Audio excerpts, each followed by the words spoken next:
ఈరోజు మీకు ఒక ప్రత్యేకమైన ఫామ్ హౌస్ టూర్ చూపిస్తాను.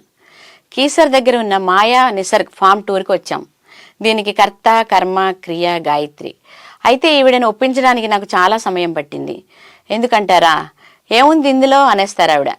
చాలా సింపుల్గా ఉండే గాయత్రి భర్త అనిరుద్ సహకారంతో, పిల్లలు ప్రకృతి సృష్టి ప్రోత్సాహంతో తనకు నచ్చిన పనులు చేస్తూ ఉంటారు. వాటిలో సమాజ సేవ ఒకటి. దాస్ సేవా సమితి అనే సంస్థ ద్వారా ప్రభుత్వ పాఠశాలల్లో టాయిలెట్ కట్టించడం, మహిళలకు శానిటరీ నాప్కిన్స్ తయారీతో ఉపాధి కల్పించడం, ఆ తర్వాత వాటిని బాలికలకు అందించడం, ఇటువంటి పనులన్నీ చేస్తూ ఉంటారు.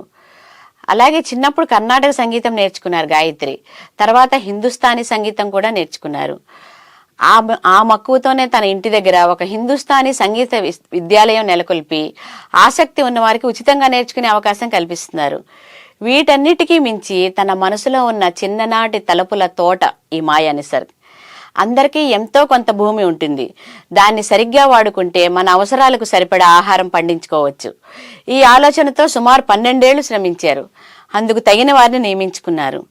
12 ఏళ్ల క్రితం రాళ్లు మొక్కలతో ఉన్న 2 ఎకరాల పొలం ఈనాటి నిసర్గ్ ఫామ్.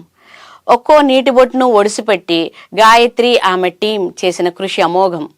మామిడి, ద్రాక్ష, సపోటా వంటి పండ్ల మొక్కలు, అనేక రకాల పూల మొక్కలు, ఔషధ మొక్కలు కనువిందు చేస్తాయి. ఇక్కడ మడులుగా చేసే ఆకుకూరలు, కాయగూరలు పండిస్తారు. కొంత భూమిలో వరి, జొన్న, కందులు పండిస్తారు. మొక్కలకు అవసరమైన ఎరువులు, మందులు స్వయంగా తయారు చేస్తారు. వాడిన నీరు కూడా వృధా కాదు ఇక్కడ. ఇవన్నీ సెకండ్ ఇన్నింగ్స్ లో తనకు నచ్చినట్టుగా జీవించడం కోసమే అంటారు గాయత్రి. ప్రస్తుతం ఇక్కడ పండే పంటలు వీరికి సరిపోతాయి. అంతేకాదు మార్కెట్కి కూడా వెళ్ళి దాని ద్వారా ఆదాయాన్ని కూడా ఇస్తున్నాయి.